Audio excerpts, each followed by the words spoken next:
नमस्कार दोस्तों। दोस्तों आपका स्वागत है नींबू निचोड़ के 40वें एपिसोड में।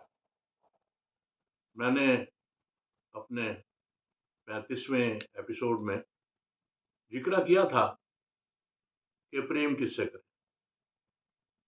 दोस्तों उसी श्रृंखला में आज मैं दो अहम मुद्दों पर बात करना चाहता हूँ। पहला मुद्दा है गुस्से का, दूसरा मुद्दा है प्रभु के अपना उधार उतारने का मुद्दा है। प्रभु कभी अपना उधार नहीं रखते, ये मैं आज की कथा में आपको बताऊंगा। ये प्रसंग जो मैं आपको सुनाने जा रहा हूं, ये महाभारत का है। दोस्तों कृष्ण भगवान की बुआ के यहाँ एक बेटा पैदा हुआ और बड़ी विचित्र बात थी कि उस बच्चे की दो आंखें, दो कान ज्यादा थे। जैसे आमतौर पे हम सबके दो कान होते हैं, दो आंखें होती हैं, उसके चार कान थे और चार आंखें थी। बुआ बड़ी विचलित हुई ऐसे अद्भुत बच्चे को देख के। पंडितों को, ज्ञानियों को बुलाया गया तो किसी एक ज्ञानी ने कहा कि चिंता करने की कोई बात नहीं है, ये जो इसके फालतू के अंग हैं ये अपने आप हट जाएंगे जैसे ही इसको जिसने कत्ल करना होगा, जिसने इसका वध करना होगा, वो इसको अपनी गोदी में डालेगा। माँ बहुत परेशान हुई। बच्चे का नाम शिशुपाल था। शिशुपाल को सबकी गोदियों में डाला गया ये देखने के लिए कि किसकी गोद में जाके उसके जो विचित्र अंग हैं वो हटेंगे, लेकिन वो नहीं हटे। और थोड़े दिन बाद श्री कृष्ण मिलने आए, अपने नवजात शिशु को देखने के लिए आए। और जैसे ही उन्होंने उसको अपनी गोद में लिया, उसके जो फालतू के अंग थे वो सब अंग जो हैं वो गायब हो गए और शिशुपाल बिल्कुल नॉर्मल हो गया। अब यहाँ पर आकर के जो कृष्ण महाराज की बुआ थी वो बड़ी विचलित हुई।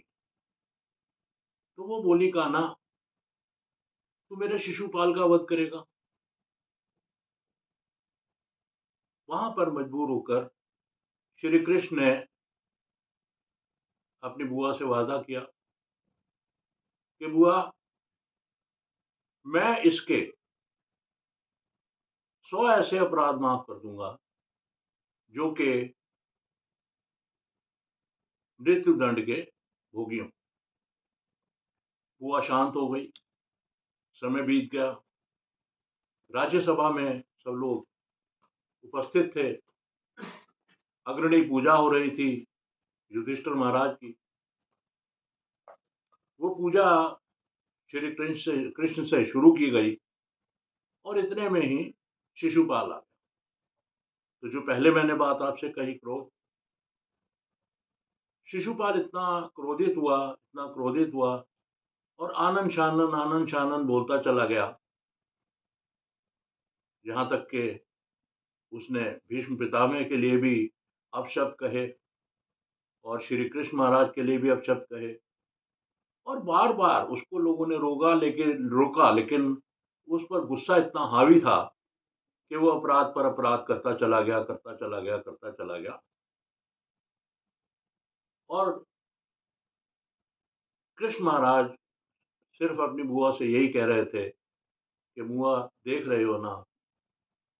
शिशुपाल बोला, अरे गाँव ग्वाले 100 गिनने हैं, ये ले 96, 97, 98 ऐसे कर करके शिशुपाल ने 4-5 अपराध जो उसके बचे थे वो भी और गुस्से में कर दिए। तब दोस्तों श्री कृष्ण महाराज ने अपना चक्र चलाया और भरी सभा में शिशुपाल का वध कर दिया।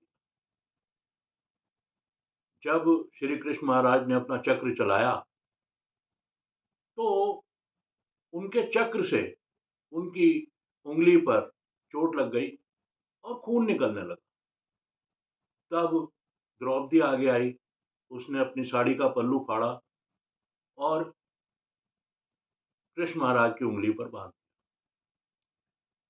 कहते हैं तब कृष्ण महाराज ने कहा था कि द्रौपदी, मैं इस रेशम का एक एक धागे का उधार ऋण जरूर उतारूंगा। और दोस्तों जब द्रौपदी को घसीट करके लाया गया दरबार के अंदर दुशासन द्वारा, उसके पांचों पति खुद दास बन के खड़े हुए थे, तब द्रौपदी ने उनकी तरफ देखा लेकिन वो कुछ कर नहीं सकते थे क्योंकि वो खुद दासत्व थे। तब द्रौपदी ने कृष्ण का ध्यान किया और दोस्तों कहते हैं कि दुशासन साड़ी खींचता रहा और साड़ी का कपड़ा जो था वो श्री कृष्ण महाराज बड़ा करते चले गए, बड़ा करते चले गए, बड़ा करते चले गए। तो जो एक पल्लू से जो बांधा था चोट को, उसका ऋण वहां पर श्री कृष्ण महाराज ने बहुत ही सुंदर तरीके से उतारा। तो ये कथा हमारे सबके लिए जानते हम सब है, लेकिन इसका ध्यान रखना बहुत ज़रूरी है कि प्रभु का ध्यान करते रहें और जब भी हम कोई अच्छा काम करते हैं तो दोस्तों कहीं ना कहीं प्रभु उससे ऋणी महसूस होते हैं और अपना ऋण प्रभु कभी रखते नहीं। आज की कथा आपको कैसी लगी कमेंट बॉक्स में ज़रूर लिखिएगा। अगर अब तक आपने मेरा चैनल सब्सक्राइब नहीं किया तो इसे सब्सक्राइब करिए, लाइक करिए। और कोई भी हुनर अगर आपके अंदर है तो आप कमेंट बॉक्स में आइए और अपना वो हुनर शेयर करिए, अपना फ़ोन नंबर शेयर करिए, अपना नाम शेयर करिए। हम आपको एक अच्छा मंच देने की भरपूर कोशिश करेंगे। और दोस्तों आपके पास कोई भी समस्या हो या किसी भी समस्या का समाधान हो तो आप कमेंट बॉक्स में अपने नाम और समस्या या समस्या के हल के साथ उसको लिखें ताकि उसको हम अपने किसी एपिसोड में जोड़ सकें। और मैंने पहले भी कई बार कहा है, मैं आज फिर कह रहा हूँ कि दोस्तों ये सिर्फ मेरा चैनल नहीं है, ये आप सबका चैनल है। तो इसमें अपनी शिरकत करिए और उसका लाभ उठाइए। इसी के साथ मैं आज के एपिसोड को समाप्त करूंगा। नमस्कार।